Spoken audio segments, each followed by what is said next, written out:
Welcome to Below the Line, where we talk about working in Hollywood from the crew perspective. My name is Skid. I'm a former assistant director and your host. Quiet on the set.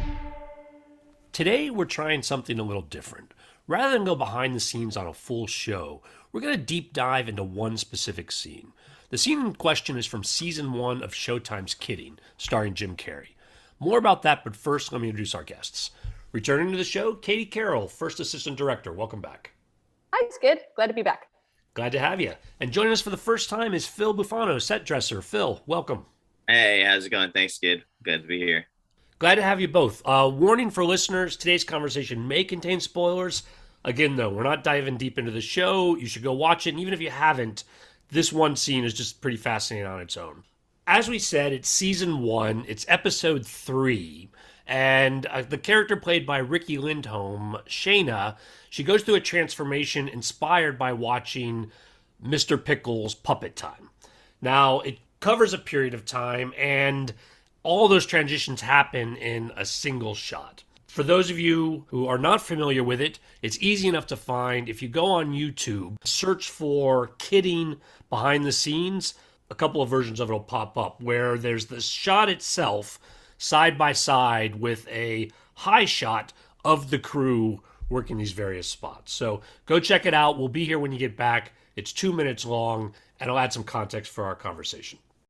While people are doing that, Katie, Phil, talk to me about working on Kidding in general in that first season of the show.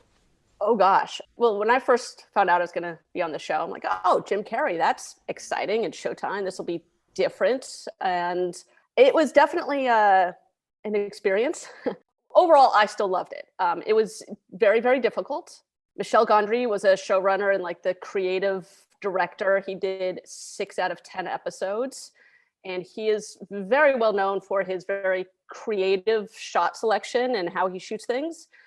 But from my understanding, he tends to do them mostly in commercials. He's done a couple of features where there are some of those shots that really stand out, but mostly commercials and music videos. So he spent a lot of time trying to make some visual things really, really awesome. And then sometimes the story would fall by the wayside. And so then you'd have to focus on how to tell the story. Now, Katie, you were there first season. Phil, you worked on both seasons of the show. I did. Ironically, I came into the first season thinking I had another show to go to. I thought I was just going to be there for a few weeks. But once I got there, I met Max Orgel, the production designer, and my future mentor, Ken Turek, brought me through. And the more I was there, it was hard work, but I started realizing how like creatively fulfilling the show was. 'Cause we were just doing like just lots of weird, different stuff. So if I recall correctly, leading up to this, the first couple of episodes were a little rough on everybody. You could feel that tension of the crew building up. So like I said, Ken is at kind of at the end of his career, and he came up to me one day and he was like, hey, so they're going to do this thing and the walls are going to turn, and yeah, it's all you, bud. I'm out on this one. So, just the fact that I had opportunities to do stuff like that and take on that responsibility was kind of cool looking back on it. Well, so talk to me more about how it came to be. So when the script came out, was it written that way, that this was going to be a single shot, basically? Or was that something that sort of developed over the creative process? I got the script and I was prepping technically before the director even started. It read one shot. We go around, I'm like, I'm not sure how we're going to shoot this. So the first schedule I kind of mocked up had us going basically once a day at the end of the day, thinking maybe we would use motion control. And we'd have to every single day go back to the set, having changed the set over in some way, shape, or form, having changed the actor's look in some way, shape, and have motion control redo it. And we just do one shot a day, every day for 10 days, 12 days, whatever it was. Knowing some days we were on location, couldn't do it, or put them all together, whatever, and create this thing on stage. I had no idea. And of course, before the director even started, the producer's like, well, we can't do 12 days of motion control. I'm like, I don't know what this shot is. I don't know how to schedule it. This is an exercise in let's see. So when the director first started, he had been a long-time fan of Michel Gondry. And I remember literally the very first thing we did, his first day, I can't remember if it was even a Monday, but he came down, he and I and the producer and Max, the production designer, met Michelle on stage while he was filming and just pitched ideas. And the director already had an idea, and his overall concept, which I found out later, but he wanted to out Michelle Gondry. Like, okay, that's not nothing. Here we go. And your director on the show was Jake Schreier, is that right? Jake Schreier. Mm-hmm. And he's also done a lot of music videos and commercials and a lot of really creative, visually stunning things. But he's also done some features with some decent stories as well. That was the initial germination of the idea of and getting Maxwell involved and how to get walls to turn. And we had a couple other meetings and we incorporated the costume designer, Rahelia. We tried to figure out like how many times are we going to see the character so that she could figure out how many changes she needed. Roughly what was the time span between seeing the character? So how long did she have to figure out the changes? And our very first rough meeting where we figured out, okay, we'll have 2 photo doubles and we'll see the actress 6 times. And then Rahelia was, okay, so I've got 8 seconds between changes. So when I figure out the fittings, we can figure this out and do a timing at 8 seconds, 8 seconds, 8 seconds. Okay, great. I mean, later on, we learned with the photo doubles, we used that to not go back to the TV. So that became 4.5 to 5 seconds between seeing the actress. For those 2 times, we had a photo double. So that was Rahelia moving on the fly on the day, which was, she and her team did an amazing job also. And it just kind of slowly, as we were prepping the whole episode and all of the other scenes and all of the other locations and all the other visuals, we consistently had other meetings about that. And Max was the one who really came up with like, hey, if I could turn this wall and turn this small wall, turn this small wall, put a window here, if this wall could pull away and reveal this wall.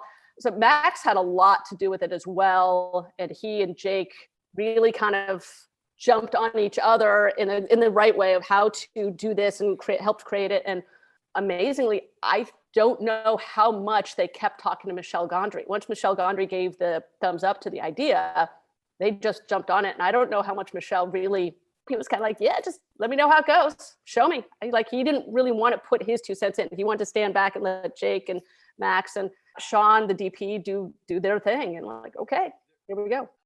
I took the initiative to call Max on this and had a conversation with him about it. And so I guess a lot of his input was filtered through Michelle. That makes sense. So he wanted to know that Michelle, even though he wasn't directly involved, he was still up there pulling some strings, you know. Good. From my perspective, I wasn't in on all the meetings like Katie. So the first time it was presented to me, they handed me this extremely confusing diagram with about 50 arrows on it about what goes where and what direction and how it swings around. But yeah, I thought it was funny that they thought it was something, you know, that it could be like, you know, so rigidly planned. And we quickly found out that just wasn't possible. The creative process of this and how what Katie was talking about, how collaborative this was really something special, and for me, not something I get to be a part of often, especially now I've moved into more of a logistics world in this business, which is fine. And I like it, but creatively and collaboratively, this project was really something special. So we have this collaboration between obviously cinematography, how it's going to be filmed, with the actors, how that's going to move around. And then, as you say, with this set where the walls are constantly shifting, things are coming in and out. But you said it couldn't be designed quite that tightly. What was the difference between what you tried to do, Phil, from a set decoration perspective, and then where you saw changes coming up to the actual filming? Well, like I said, if they started us out with this diagram. I don't believe Katie was on at the beginning. They had another AD we started with, and we had this diagram, and we kept trying to rehearse to this diagram. And, you know, Jake's there, and we're trying to go through it piece by piece, and everybody's looking at it kind of like super confused. You know what I mean? Like, well, this arrow goes to here. It's like putting together the most complicated IKEA piece ever, you know? And everybody was just like, So we kind of like ended up scrapping that whole concept and figured out along the way that this was more like theater.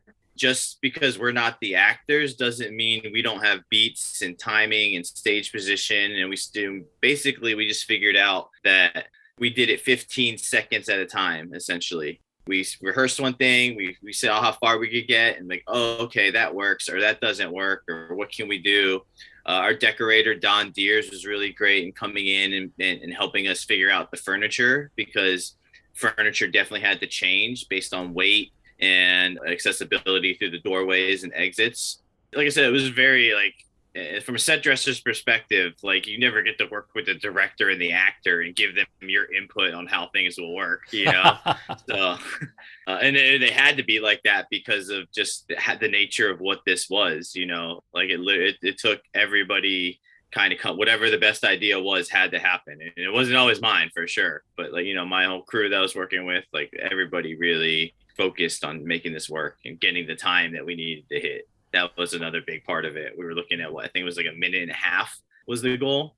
I think the goal, Jake kept saying the goal was 2 minutes. I found out later he actually was thinking it was going to be 2.5, but he kept saying 2 because he didn't want us to undershoot. I'm like, oh, I mean, not wrong, but at the same time, like, dude. Yeah, so, yeah.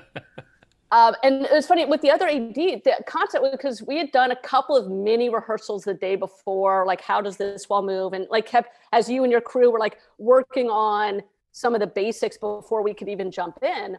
And so I had done some of the calling of some of that stuff just to kind of get us into the rhythm of what it was like. So on the day, it was actually a double up with the next block. This was the last day of filming for Jake for this block of filming. The next episode was going to start and they were going to be on the next stage over. And I was technically supposed to start, why? Yeah, something like I should have been in prep or something. I don't know, whatever it was. But you were working on the other episode and you switched. Right. Yeah.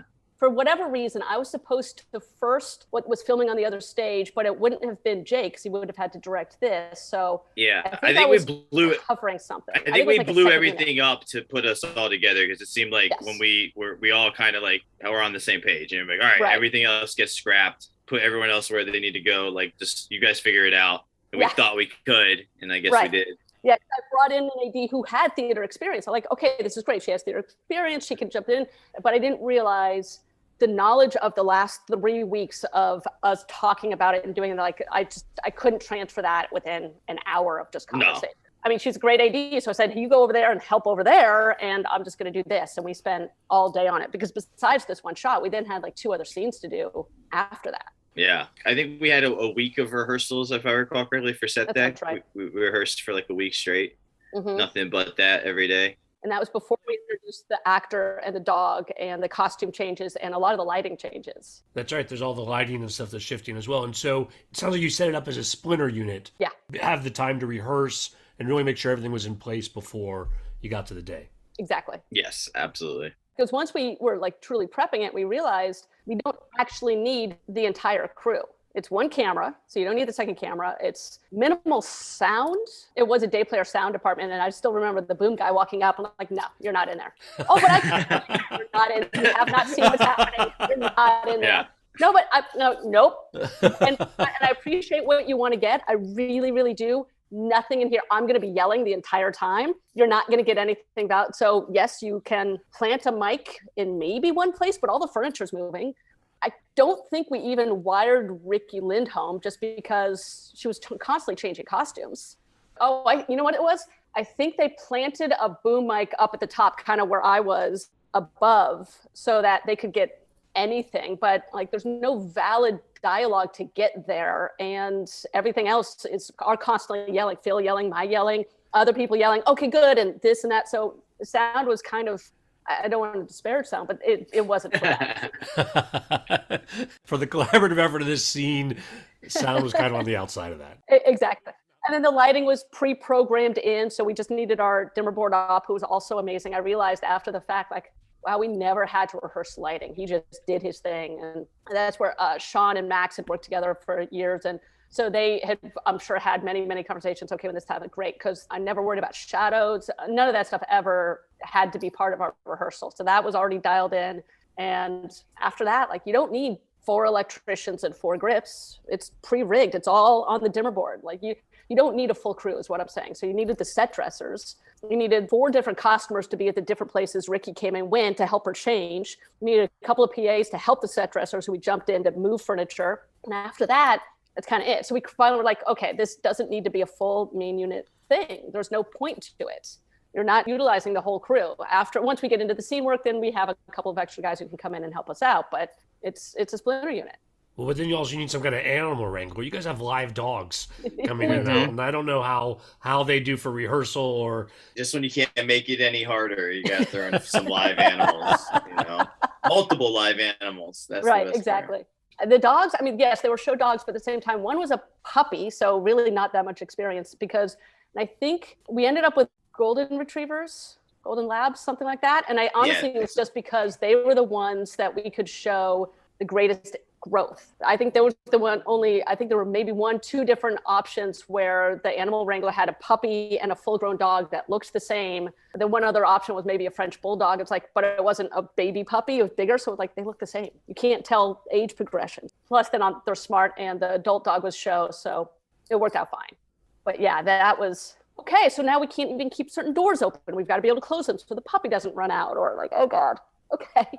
when you were talking about the photo doubles, I think it's interesting when you know it's one shot, then you can start to pick out which ones are photo doubles because Yes. the face is covered or the certain angle. But before that, you don't really notice and you think there must be digital trickery going on. Well, ironically, when the show first aired, and I was super excited because I hadn't seen the final product.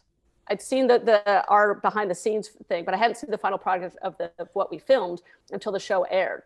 When it aired, a reviewer came out and said, "Oh, all the digital trickery" on Twitter. And I remember tweeting back at him like, "I can't say this yet. I can't say this yet." And so at the end of the season, when Showtime finally released the behind the scenes and they put it out and put it on YouTube and let everyone see, I linked it and finally put back to that same reviewer. I'm like, dude, you owe this crew an apology. We worked off. There was no digital trickery. Shut your mouth and apologize. I don't even remember who it was, but he said something like, "Oh, wow, that was actually really cool." I'm like, I know. What's funny about the scene is if you watch it back, it's not a truly remarkable shot. Like you could very well have hidden cuts and like you wouldn't know that all that was happening behind. So thank you, Showtime, for showing the work that went into it because I don't think it just would have been another shot that nobody thought of otherwise, Exactly. Phil, were there specific beats in the set deck aspect like that were particularly troublesome in that or that you guys tripped up on?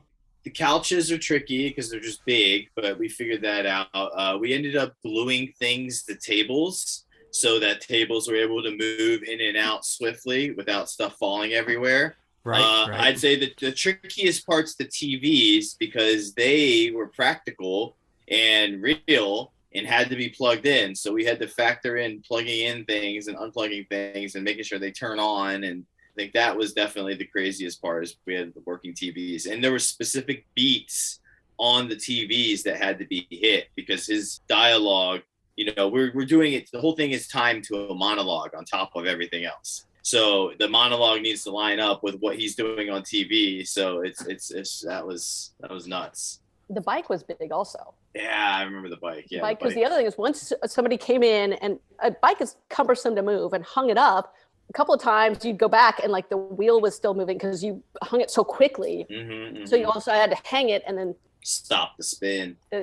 Which any extra beat anybody takes. Yeah. Yeah.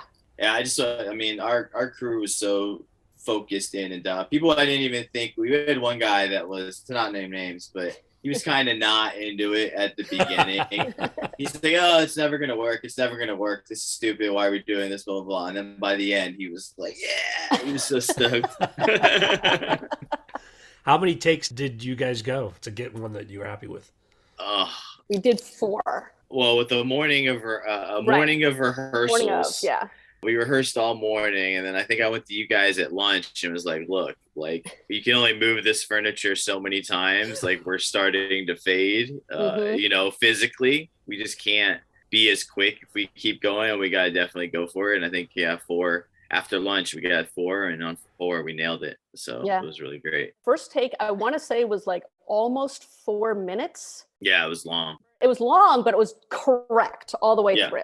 The second take, I blew a cue. And I just remember, crap. Oh, man. And Jake, I'm up in a man lift, 25 feet up in the air. And Jake is yelling at me like, "Can you do this? Can you do?" I'm like, "Yeah, I know what I did wrong. I can fix it." It's not any different than somebody like tripping when they were moving something or the dog not being handed off in the right place. Like everybody had their moment as my moment. I'll fix it.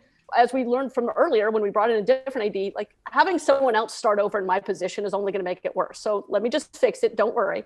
And then take 3 was 2.5 minutes. Like we picked up speed fast. And then take 4 was less than 2 minutes. It was like 1:50 or something, or whatever the final product is. That's take 4. Like, holy shit, holy shit. I think one of the craziest parts to me also is that, so we rehearsed with the director, and he was our steady cam operator for the most part. Oh yeah, like doing the hand thing with the camera. Yeah. No, showing us where the camera was looking. And as you could tell when you watch the video, there's not a lot of room, and there's people swarming all around that steady cam operator. And that dude, his name was Dennis. Yes. He came in on the day and absolutely just nailed it. Like he was there with us the whole week. And I thought I was just so impressed by that. It's, it was so much to take in such a short period of time. He was just a true pro and just absolutely nailed it. Yeah, he did. When you guys were talking about that sort of theater mentality of the crew, where you guys are on stage having to hit these beats and cues, following that out, did you also have an audience? Like, were there other crew and folks around watching this happen? I mean, everybody was watching as we were doing it, but I do remember they had a break in filming on the other stage. So Jim came over to watch. I think it was take 4. Yeah. And I think it was like, I remember seeing him like, okay, all right, don't fuck this one up. Sorry, kid, but oh my God, like adrenaline at the highest it's almost ever been for me. When the director yelled cut and the whole crew cheered, I was like, did that just work? Did that just work? And everyone's like, that was amazing, that was amazing. And I was yelling from 20 feet up, yelling at the director, watch it again, make sure. He was like right then, like, we got it, let's go. I'm like, no, stop. Yeah. Just watch it. We can't find out tomorrow that you caught the edge of a foot or something as somebody was running away, or watch it again. So while they were watching, I took that like minute and a half just to like calm my heart. Like, I think that worked. There's a couple of different versions out there of it. And definitely, in my opinion, the best one is at the end when the whole crew cheers and you can hear it. It's really like, you could tell it's very authentic, people, it is. Like we were all really, like I said, it was kind of overall, it was a rough part of shooting. Yeah. Beginning of a first year ambitious show. And it was a nice pick me up for everybody across the board that we could pull that off. Because that was the end of the block. So at that point, 4 episodes are done. And it went long. Between all 4 episodes, we were easily at least a week over at that point, and there was no chance of making it up. So all the days were kind of going long. Everything was long. Mm-hmm. It was not necessarily what everyone signed up for. So it was, it was a shot in the like, oh, this is creative of what we're going for. This is really freaking awesome. Yeah. 2 months later, Phil, I saw you. I was prepping and I saw you at lunch. It was like literally 2 months, 6 weeks later or something like that, where I was stopping like, that was so cool. I was still asked about it. I mean, we're still doing it today. Really. 4 years later. Yeah. This video got out there. As you said, there's a couple of different versions. You can find them on YouTube of the behind the scenes. Katie, you tell me every couple of years it starts making the rounds again. Yeah, it's weird. Every now, like somebody will come up to me and say that, like on a totally different show out of town, like, hey, did you work on this? I'm like, yeah. They're like, oh, I was just watching it and I heard your voice. I'm like, okay. Because the GoPro camera that was filming that was right next to where I was, because that was the best vantage point. And I, to make the calls, needed the best vantage point. So my voice is right there through all of it. That's so random. And I'll think, oh, I haven't watched that in a while. I should watch it again.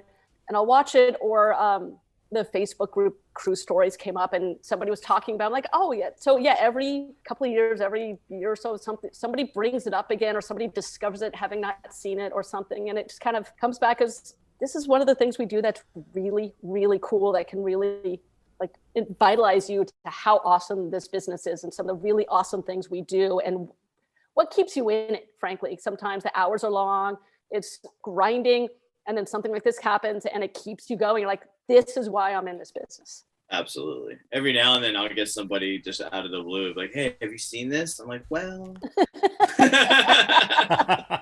I saw it live. That's me. Yeah, right there. I saw it as we filmed it, as I'm looking at the damn guy's monitor. It's definitely been a bit of a calling card for me. I've progressed a little bit in my career, and I've definitely put that on my resume. And I think, I'm very proud of it and thought it turned out really, really great. Yeah. Well, listeners, if you got this far and you didn't go watch it, I do encourage you to put a pin in that. YouTube, search for Kidding Behind the Scenes, and really, really an amazing bit of work And like you said, inspiring. You guys, on that note, we're going to call it a wrap. Great having you both here. This was fun. Great to see you again. Good to see you too, Phil. You too, Katie. We'll do it again another 4 years. I hope so. Listeners, I always appreciate your feedback. You'll find my contact info at our website, belowtheline.biz. That's B-I-Z. You'll also find past episodes and links to all of our social media, so check it out.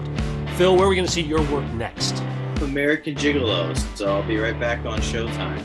Not many sets changed the way that did, but it definitely was still an adventure, but I think it's a beautiful looking show, and this looks like it's going to be pretty cool. Katie, what about you?